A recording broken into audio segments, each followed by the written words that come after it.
Somebody said Hasan defended you. No shot. What is this? No way. I wonder what's going on with that. I'm not in the business of defending. I'm not in the business of defending Destiny in any capacity, but if that's what you're insinuating, no, that's not. I would go so far as say that Wait, what was I'm that not in the business. No accusation? reason it gets worse for sure. I definitely do. I don't doubt that there's something more going on behind the scenes. Just saying that there's only one other streamer that is indefinitely banned for unknown reason. I was wondering what's going on with that. I'm not in the business of defending. I'm not in the business of defending Destiny in any capacity, but if that's what you're insinuating, no, that's not. I would go so far as say that that's not the reason. Like, he does weird ass fucking gross ass shit in general, but no, he is, dude, come on. He is a serial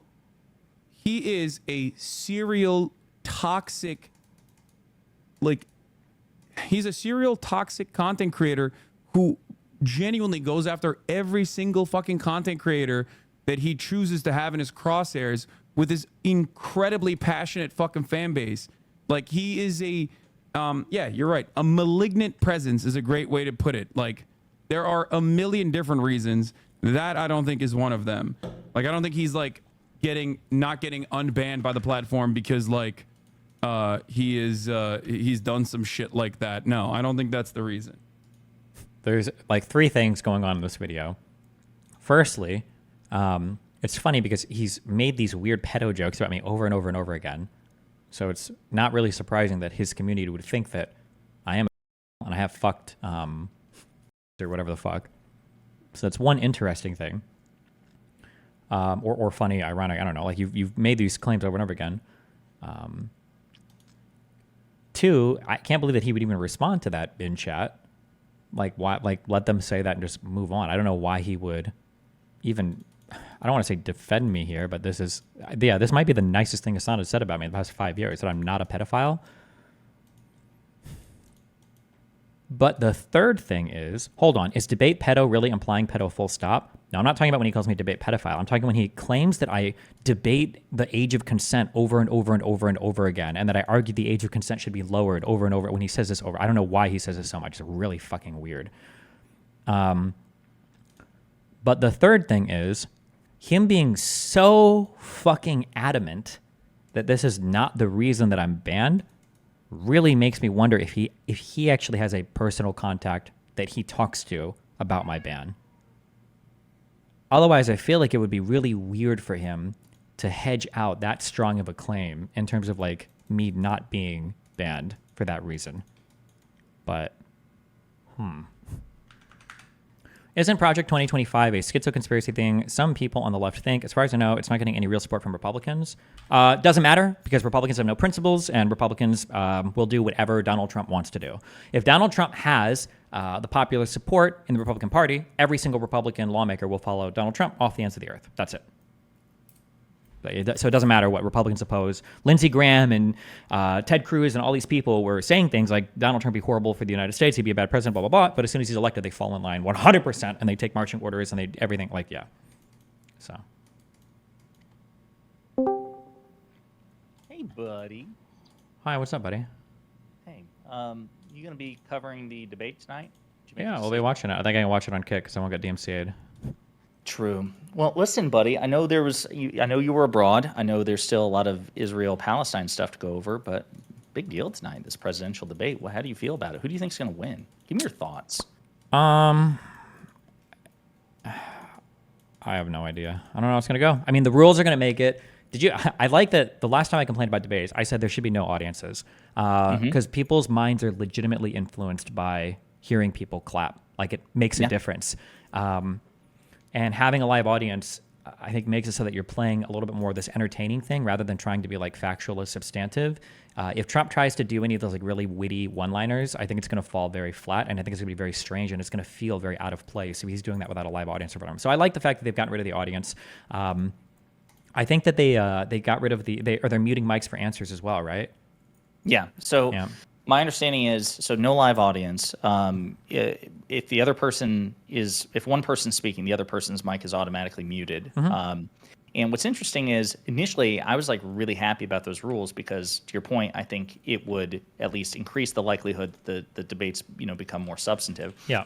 But now, okay, let me throw you an alternate theory, which I'm being told is the case, is that this will actually benefit Trump because, for precisely the reason you just said, it will actually force Trump to engage on policy and substance. Now, I'm thinking he's incapable of that. So That's to what me, I it's think. like, Yeah. yeah. But basically that he is less inclined to be an asshole if there's no audience to appeal to, and that will make him seem more presidential. I don't know if consider he that. has it in him anymore. I'm not sure. He is a bit more wacky now. Like he has degraded compared to what he was. My time is destroying my. It's 8 years ago. Is when he first became president, right? 2016. Yeah, he definitely has like slowed down, and he is different than he used to be. So I don't know if he has the ability to come on and do like a super serious conversation like that. I'm not sure, but yeah, I don't know. Yeah. I feel Did like you also- I'm. Or go ahead. No, I'm sorry. You go ahead. I feel like maybe I'm wrong and maybe I'll be wrong, but I feel like conservatives have no platform right now. I truly don't know what the average conservative stands for. I know what they kneel for, which is Trump, but I don't know. I have no idea at all what the policy positions are of an average conservative now, other than like don't buy Budweiser and be anti-woke. And yeah, I have no clue. Well, and again, that president should have absolute God immunity, stuff like that. Well, only for Trump. Only for Trump. Not the Oh, yes, president. that's true. Only you said the president. That's not true. Well, it might be true because they want to make Trump president forever somehow. But yeah. Well, if you ever end up having like another conversation with Ben Shapiro, that'd be a good thing to bring up because he actually literally wrote a book in 2014, I think it was, about prosecuting President Obama. And so now it's like, okay, Ben, it's been 10 years and you're backing, Trump now. Has your position on this changed? Is only Trump entitled to absolute presidential immunity? Do you concede, your earlier position on this? I have Trump. The problem is Ben Shapiro just. Oh, you watch. Yeah, Ben Shapiro just. He's too good for me. He mind fucked me so hard. I had so much of a debate ready for that. And you gave me that idea too. You fucked me on this because we were talking in the car about that. You were like, you need to really push. Does he grade Trump on a curve? And I'm like, yeah, you're right. I need to focus a lot on this. And so I had a whole line of argumentation to go down there on all the differences between how you treated Trump versus Biden. And when I brought that up, like, do you think that you grade Trump on a curve? And he's like, yeah, I do. And I was like, oh shit. Oh fuck.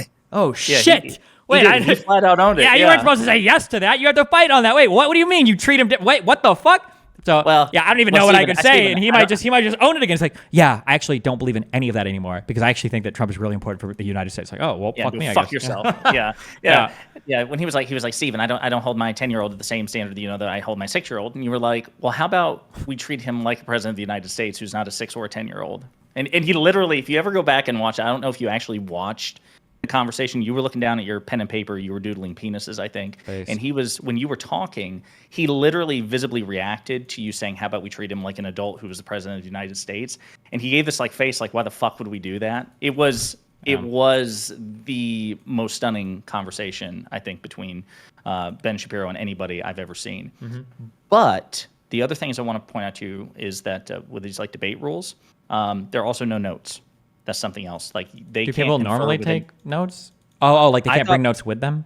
Correct. Right. So they can't bring notes with them, and they can't confer with their advisors like on commercial breaks and stuff like that. I didn't realize that was a thing, but apparently in all other previous debates, that the candidates could like when they cut to commercial, they could run off to the sides of the stage and be like, holy fuck, what I forgot about this about the economy or this about foreign policy, and then like get a quick primer.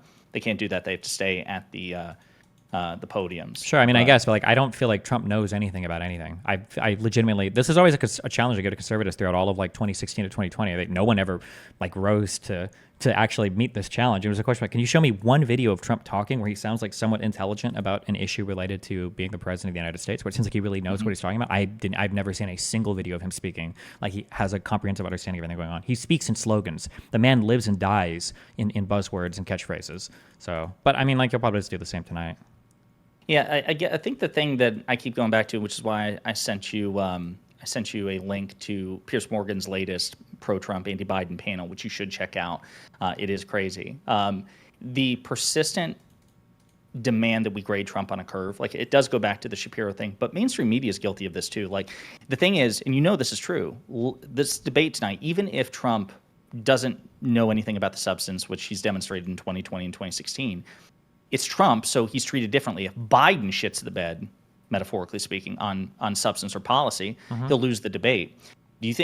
Is there any way, do you think, when it comes to Trump, to force people to reckon with the asymmetry? Like, I'm in my, like, on my channel's content, I'm like, this is something we have to fight constantly. Like, you tried to do this on Piers Morgan, Mehdi Hasan has as well. Like, hey, stop grading this motherfucker on a curve. If we're going to question mental fitness, then we should question both their mental fitness, given that they're both really fucking old. They're both gaff machines. And the polls show that a majority of Americans have doubts about Trump, too. Yeah, it's not just Biden. You can do that, but you have to be very cognizant then that the people that you're aiming for, are very much like independents and people in the middle. You're never going to see this in Trump's audience. There's nothing you can do to make a conservative care about any factual analysis of the world. The ship has sailed on that. They don't give a fuck anymore. So you're never like pulling his hardcore fans or any of the people talking about it, talking about Trump away from him. You're aiming for people that are in the middle that aren't like talking much online. It's very, very difficult to do that. Like, and when I say people in the middle, I mean actually people in the middle, not people that call themselves centrists who are squarely conservative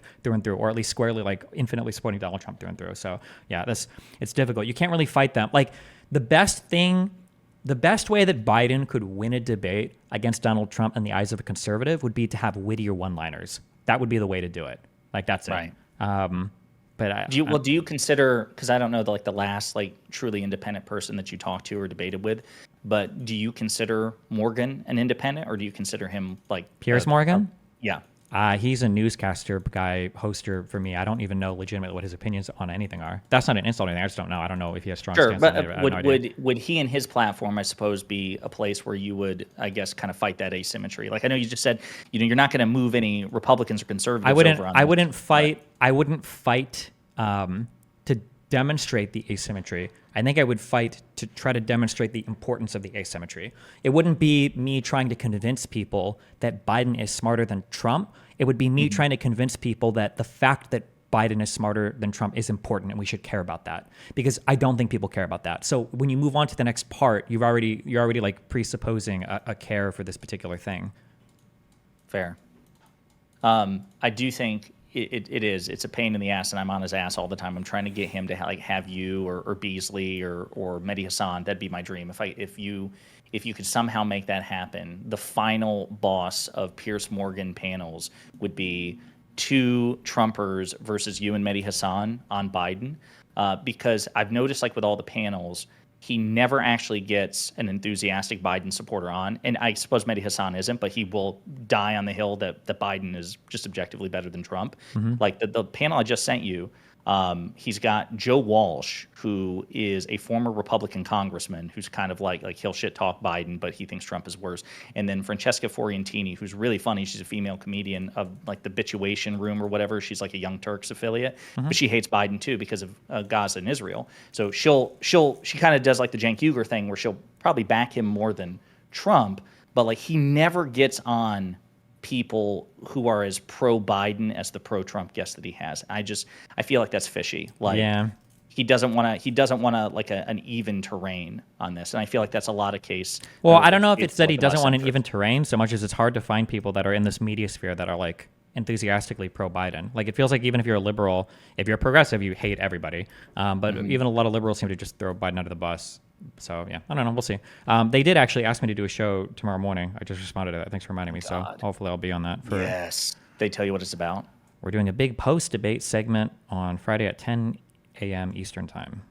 He teased that. Well, he didn't mention you by name, but he did say that they were reaching out to people for like a big post-debate thing. So that's fucking awesome. That's good.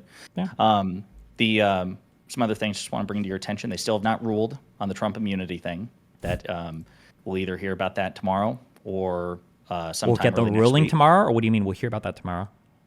Yeah, so traditionally, and I don't think there's any like rule for this, and Pisco can fact check me, but I'm 99% sure I'm right. There is no rule which says that the Supreme Court has to provide verdicts or rulings for cases that they hear in the same term. Like in theory, I think they can like drag it out for months and months and months. But there's the speculation is that we will get the ruling. We're supposed to get the ruling by the end of the term, which was supposed to be tomorrow.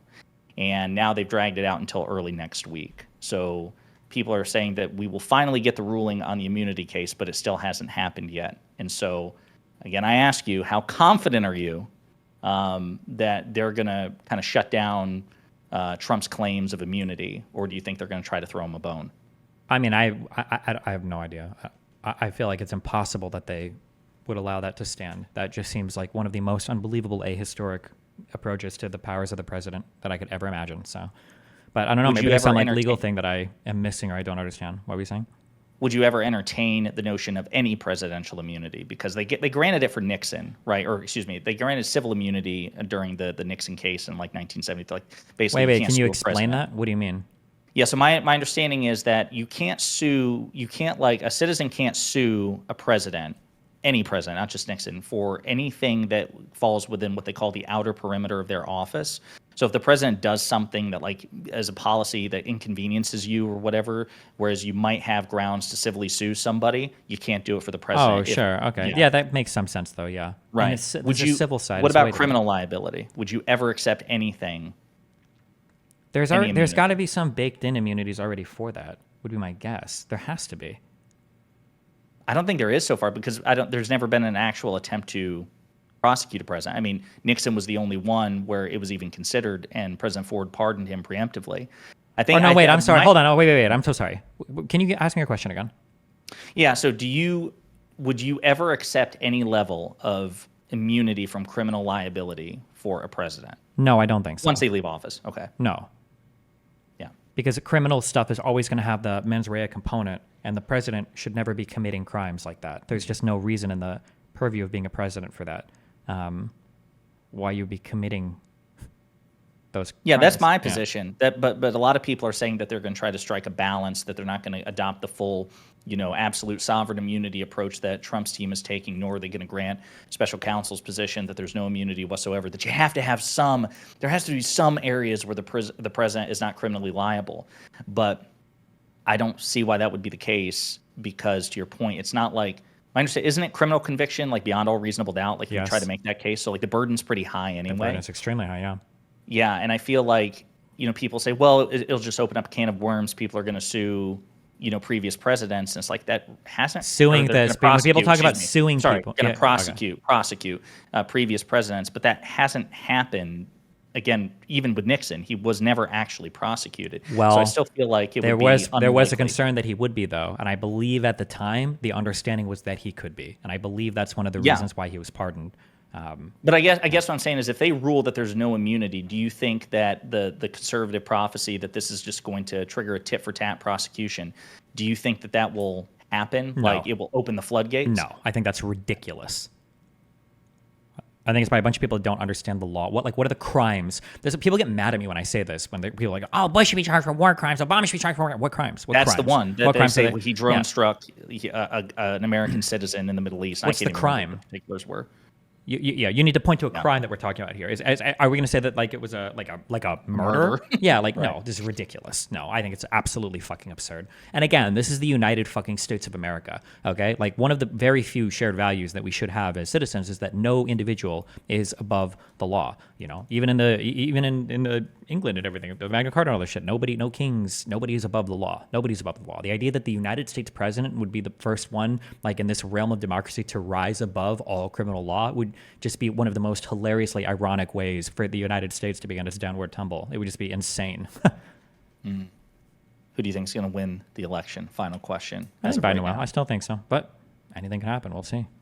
God, I love your optimism. I'm too much of a cynic. But last time I was pretty cynical on an election. IRI proved me wrong, and the red wave never manifested. But good. Anything else going on? Are you back in the States for a long stretch, or are you going to be traveling again? Nope, I'm back here for a while. Yeah, probably through the election at least, I would imagine. Or I don't have any plans to travel, at least not out of the country right now. So Awesome. All right, buddy. Listen, you enjoy the rest of your day. And I'm telling you, if you get bored, that Piers Morgan panel, pretty fun. You should watch it and criticize it and I'll react keep to it it. in mind. All right. All right, buddy. See ya.